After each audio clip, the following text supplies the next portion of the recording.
Saudara-saudari, marilah kita mendengarkan renungan dengan judul Diutus Mendahului Tuhan,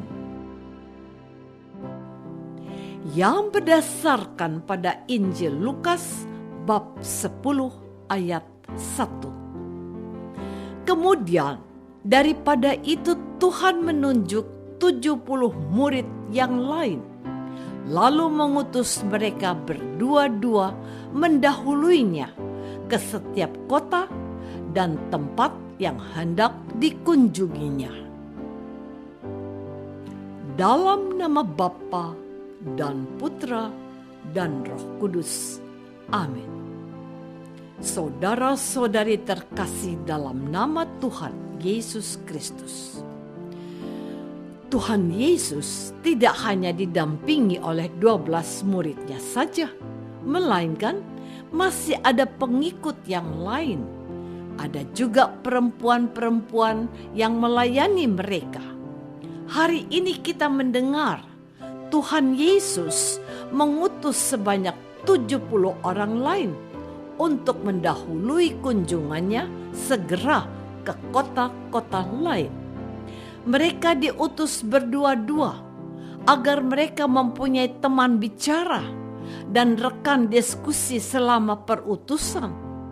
Mereka juga bisa saling mengingatkan apa saja yang menjadi pesan guru yang telah mengutus mereka ke sebuah kota tertentu.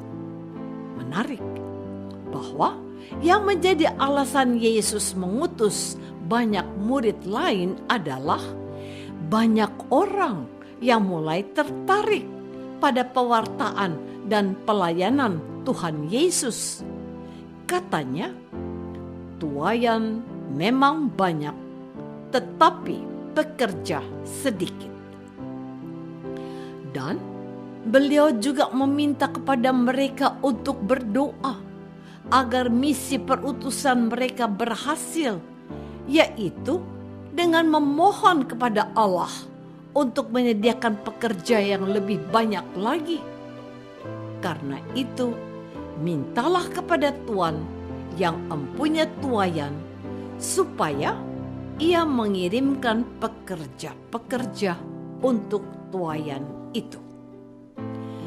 Saudara-saudari terkasih, rupanya ini adalah strategi pastoral atau karya pelayanan Tuhan Yesus pada masa itu. Suatu pengorganisasian yang terencana dan terukur agar karya pelayanan mereka dapat berhasil dan efektif. Sebelum kunjungannya, Tuhan Yesus mengutus 2 orang muridnya untuk mempersiapkan orang-orang yang akan didatanginya. Menarik untuk disimak bekal berbentuk wejangan yang disebutkan oleh Tuhan Yesus, bahwa mereka akan masuk ke wilayah yang tidak mudah, seperti masuk ke wilayah serigala. Namun, tetap saja mereka diminta untuk mengandalkan Tuhan yang mengutus mereka, bahwa semuanya akan baik-baik saja. Mereka diminta untuk bertindak lugu dan apa adanya. Mereka diminta memberitakan salam damai dan menerima apapun yang dihidangkan untuk penyambutan mereka. Sebagai gantinya, mereka diminta untuk menyembuhkan orang yang sakit sebagai tanda dan bukti bahwa kerajaan Allah sudah dekat. Sebaliknya, jika ada penolakan, mereka harus meninggalkan kota tersebut, termasuk debu yang melekat pada kasut kaki mereka. Penolakan terhadap kehadiran para murid itu akan mendatangkan konsekuensi yang serius. Bahkan disebut pada hari itu Sodom akan lebih ringan tanggungannya daripada kota itu. Jadi, Tuhan sudah memberikan petunjuk yang baik untuk para murid yang diutusnya. Saudara-saudari terkasih, sangat jelas bahwa perutusan ke-70 orang murid ke kota-kota yang akan dikunjungi oleh Tuhan Yesus adalah persiapan penyambutan kedatangannya. Mereka harus menyiapkan suasana yang baik dan pas untuk setiap kunjungan Tuhan Yesus. Orang-orang yang akan dikunjungi oleh Tuhan Yesus disiapkan suasana kebatinannya untuk kehadiran seorang Mesias yang akan mengabarkan kabar baik.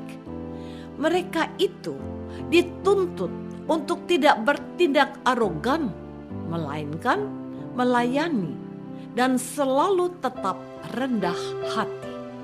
Mereka tidak boleh mengandalkan apapun, bahkan kemampuan atau kebisaan mereka.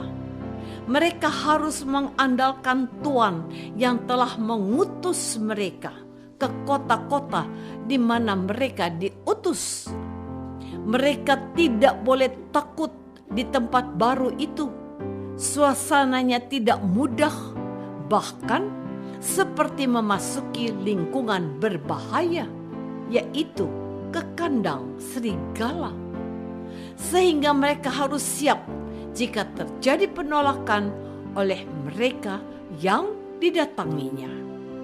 Namun demikian, hal yang harus mereka kibarkan dan kumandangkan adalah kabar damai, mengabarkan salam damai dan persahabatan kepada mereka. Jikalau salam mereka disambut dengan sukacita, maka para murid itu haruslah kerasan dengan penyambutan mereka. Mereka harus menyantap apapun yang dihidangkan untuk penyambutan mereka. Karena mereka sudah diterima, maka mereka harus membalas kebaikan mereka itu dengan menyembuhkan orang sakit yang ada di situ dan memberitakan bahwa kerajaan Allah sudah dekat. Saudara-saudari terkasih, mereka diutus untuk mewakili Tuhan Yesus yang akan segera datang, dan mereka diberi kuasa penyembuhan yang biasanya dilakukan oleh Tuhan Yesus. Mereka juga harus mewartakan kerajaan Allah sudah dekat, sebagaimana sudah dilakukan oleh Tuhan Yesus sendiri sebelumnya. Jadi, mereka diutus untuk menghadirkan tindakan Allah dalam diri Tuhan Yesus.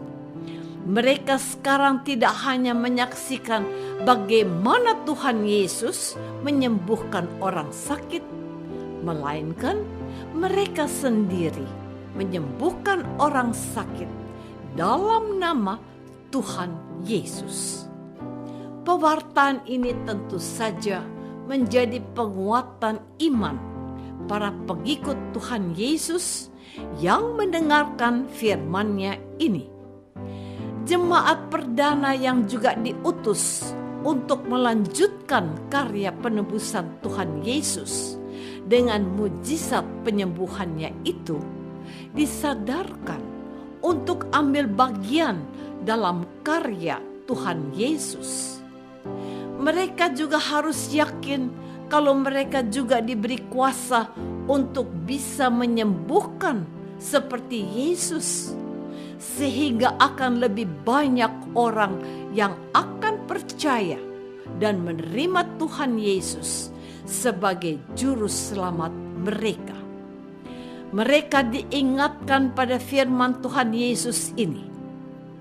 Tuaian memang banyak, tetapi pekerja sedikit. Mereka diutus untuk menjadi penuai dan penyelamat mereka yang belum mengenal dan percaya kepada Tuhan Yesus, kita juga selalu siap untuk diutus kepada mereka yang belum mengenal Tuhan Yesus. Bukan kemampuan kita yang kita andalkan, melainkan hanyalah kuasa Yesus, dan oleh penyertaannya kita berani mewartakan kerajaan Allah. Apakah aku sudah siap diutus oleh Tuhan Yesus untuk mewartakan kasih-Nya? Marilah kita berdoa.